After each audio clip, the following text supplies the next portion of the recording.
ዳንኤል ምዕራፍ 2 ናቡከደነፆርም በነገሠ በሁለተኛው ዓመት ናቡከደነፆር ሕልም አለመ፣ መንፈሱም ታወከ፣ እንቅልፉም ከእርሱ ራቀ። ለንጉሡም ሕልሙን እንዲነግሩት ንጉሡ የሕልም ተርጓሚዎችንና አስማተኞችን መተተኞችንና ከለዳውያኑንም ይጠሩ ዘንድ አዘዘ። እነርሱም ገብተው በንጉሡ ፊት ቆሙ። ንጉሡም ሕልም አልሜአለሁ፣ ሕልሙንም ለማወቅ መንፈሴ ታውኮአል አላቸው። ከለዳውያኑም ንጉሡ በሶርያው ቋንቋ ንጉሥ ሆይ 1000 ዓመት ንገሥ፣ ለባሪያዎችህ ሕልምህን ንገር፣ እኛም ፍቺውን እናሳይሃለን ብለው ተናገሩት። ንጉሡም መለሰ፣ ከለዳውያኑንም ነገሩ ከእኔ ዘንድ ርቆአል፣ ሕልሙንና ፍቺውን ባታስታውቁኝ ትቈረጣላችሁ፣ ቤቶቻችሁም የጕድፍ መጣያ ይደረጋሉ። ሕልሙንና ፍቺውን ግን ብታሳዩ ከእኔ ዘንድ ስጦታና ዋጋ ብዙ ክብርም ትቀበላላችሁ። ስለዚህም ሕልሙንና ፍቺውን አሳዩኝ አላቸው። ሁለተኛም ጊዜ መልሰው ንጉሡ ለባሪያዎቹ ሕልሙን ይንገር፣ እኛም ፍቺውን እናሳያለን አሉት። ንጉሡ መልሶ ነገሩ ከእኔ ዘንድ እንደ ራቀ ታውቃላችሁና ጊዜውን እንድታስረዝሙ እኔ አውቃለሁ። ሕልሙንም ባታስታውቁኝ አንድ ፍርድ አለባችሁ። ጊዜውን ለማሳለፍ የሐሰትና የተንኰልን ቃል ልትነግሩኝ አዘጋጅታችኋል። ስለዚህ ሕልሙን ንገሩኝ፣ ፍቺውንም ማሳየት እንድትችሉ አውቃለሁ አለ። ከለዳውያኑም በንጉሡ ፊት መልሰው የንጉሡን ነገር ያሳይ ዘንድ የሚችል ሰው በምድር ላይ የለም፣ ከነገሥታትም ታላቅና ኃይለኛ የሆነ እንደዚህ ያለ ነገር የሕልም ተርጓሚንና አስማተኛን ከለዳዊንም አልጠየቀም። ንጉሡም የሚጠይቀው ነገር የቸገረ ነው። መኖሪያቸው ከሰው ጋር ካልሆነ ከአማልክት በቀር በንጉሡ ፊት የሚያሳየው ማንም የለም አሉ። ስለዚህም ንጉሡ ተበሳጨ፣ እጅግም ተቈጣ። የባቢሎንንም ጠቢባን ሁሉ ያጠፋ ዘንድ አዘዘ። ትእዛዝም ወጣ፣ ጠቢባንንም ይገድሉ ዘንድ ጀመሩ። ዳንኤልንና ባልንጀሮቹንም ይገድሉ ዘንድ ፈለጓቸው። የዚያን ጊዜም ዳንኤል የባቢሎንን ጠቢባን ይገድል ዘንድ የወጣውን የንጉሡን የዘበኞቹ አለቃ አርዮክን በፈሊጥና በማስተዋል ተናገረው። ለንጉሡም አለቃ ለአርዮክ መልሶ የንጉሥ ትእዛዝ ስለ ምን ቸኰለ አለው። አርዮክም ነገሩን ለዳንኤል አስታወቀው።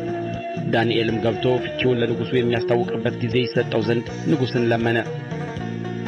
የዚያን ጊዜም ዳንኤል ወደ ቤቱ ሄደ። ዳንኤልም ባልንጀሮቹም ከቀሩት ከባቢሎን ጠቢባን ጋር እንዳይሞቱ ስለዚህ ምሥጢር ምሕረትን ከሰማይ አምላክ ይለምኑ ዘንድ ነገሩን ለባልንጀሮቹ ለአናንያና ለሚሳኤል ለአዛርያ አስታወቃቸው። የዚያን ጊዜ ምሥጢሩ በሌሊት ራእይ ለዳንኤል ተገለጠለት። ዳንኤልም የሰማይን አምላክ አመሰገነ። ዳንኤልም ተናገረ እንዲህም አለ፣ ጥበብና ኃይል ለእርሱ ነውና የእግዚአብሔር ስም ከዘላለም እስከ ዘላለም ይባረክ። ጊዜያትንና ዘመናትን ይለውጣል፣ ነገሥታትን ያፈልሳል፣ ነገሥታትንም ያስነሣል። ጥበብን ለጠቢባን እውቀትንም ለአስተዋዮች ይሰጣል። የጠለቀውንና የተሰወረውን ይገልጣል፣ በጨለማ ያለውን ያውቃል። ብርሃንም ከእርሱ ጋር ነው። ጥበብንና ኃይልን የሰጠኸኝ እኛም የለመንንህን ነገር አሁን ያስታወቅኸኝ አንተ የአባቶቼ አምላክ ሆይ የንጉሡን ነገር አስታውቀኸኛልና እገዛልሃለሁ አመሰግንህማለሁ። ከዚህም በኋላ ዳንኤል ንጉሥ የባቢሎንን ጠቢባን ያጠፉ ዘንድ ወዳዘዘው ወደ አርዮክ ገባ። በገባም ጊዜ የባቢሎንን ጠቢባን አታጥፋ፣ ወደ ንጉሥ አስገባኝ፣ እኔም ፍቺውን ለንጉሥ አሳያለሁ አለው። የዚያን ጊዜም አርዮክ ዳንኤልን ፈጥኖ ወደ ንጉሥ አስገባውና ከይሁዳ ምርኮኞች ያለውን ለንጉሡ ፍቺውን የሚያስታውቀውን ሰው አግኝቻለሁ አለው። ንጉሡም መለሰ፣ ብልጣሶርም የሚባለውን ዳንኤልን ያየሁትን ሕልምና ፍቺውን ታስታውቀኝ ዘንድ ትችላለህን አለው።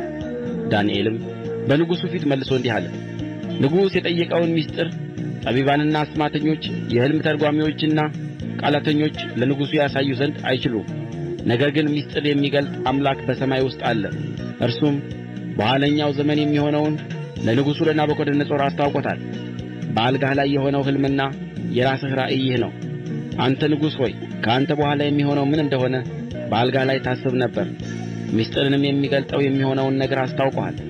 ነገር ግን ይህ ምሥጢር ለእኔ መገለጡ ፍቺው ለንጉሡ ይታወቅ ዘንድ አንተም የልብህን አሳብ ታውቅ ዘንድ ነው እንጂ በዚህ ዓለም ካሉ ሰዎች ይልቅ በጥበብ ስለ በለጥሁ አይደለም።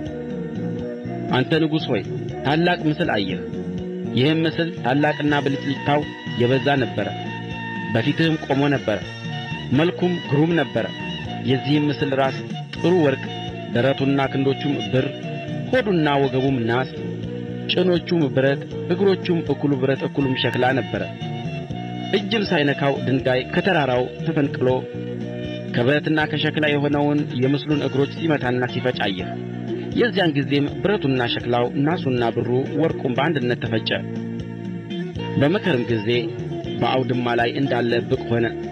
ነፋስም ወሰደው፣ ቦታውም አልታወቀም። ምስሉንም የመታ ድንጋይ ታላቅ ተራራ ሆነ፣ ምድርንም ፈጽሞ ሞላ። ሕልሙ ይህ ነው። አሁንም ፍቺውን በንጉሡ ፊት እንናገራለን።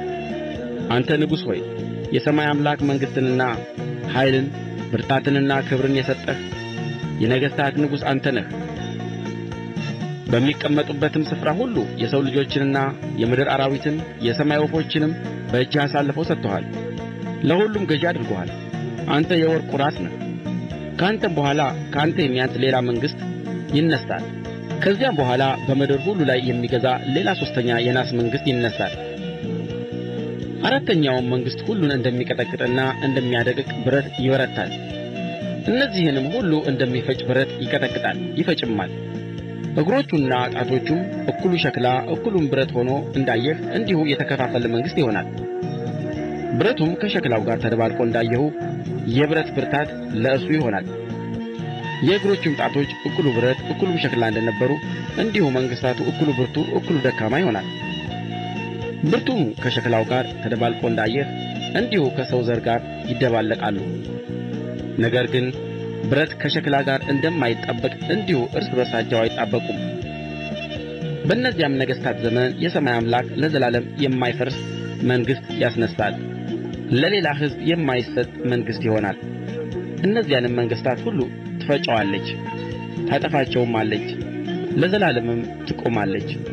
ድንጋዩም እጅ ሳይነካው ከተራራ ተፈንቅሎ ብረቱንና ናሱን ሸክላውንና ብሩን ወርቁንም ሲፈጨው እንዳየህ እንዲሁ ከዚህ በኋላ የሚሆነውን ታላቁ አምላክ ለንጉሡ አስታውቆታል። ሕልሙም እውነተኛ ፍቺውም የታመነ ነው። የዚያን ጊዜም ንጉሥ ናቡከደነፆር በግንባሩ ተደፍቶ ለዳንኤል ሰገደለት። የእህሉንም ቁርባን ዕጣኑንም ያቀርቡለት ዘንድ አዘዘ። ንጉሡም ዳንኤልን ይህን ምሥጢር ትገልጥ ዘንድ ተችሎሃልና በእውነት አምላካችሁ የአማልክት አምላክ የነገሥታትም ጌታ ምሥጢርም ገላጭ ነው ብሎ ተናገረው። ንጉሡም ዳንኤልን ከፍ ከፍ አደረገው፣ ብዙም ታላቅ ስጦታ ሰጠው። በባቢሎንም አውራጃ ሁሉ ላይ ሾመው። በባቢሎንም ጠቢባን ሁሉ ላይ ዋነኛ አለቃ አደረገው። ዳንኤልም ንጉሡን ለመነ። እርሱም ሲድራቅንና ሚሳቅን አብደናጎምንም በባቢሎን አውራጃ ሥራ ላይ ሾማቸው። ዳንኤል ግን በንጉሡ በር ነበረ።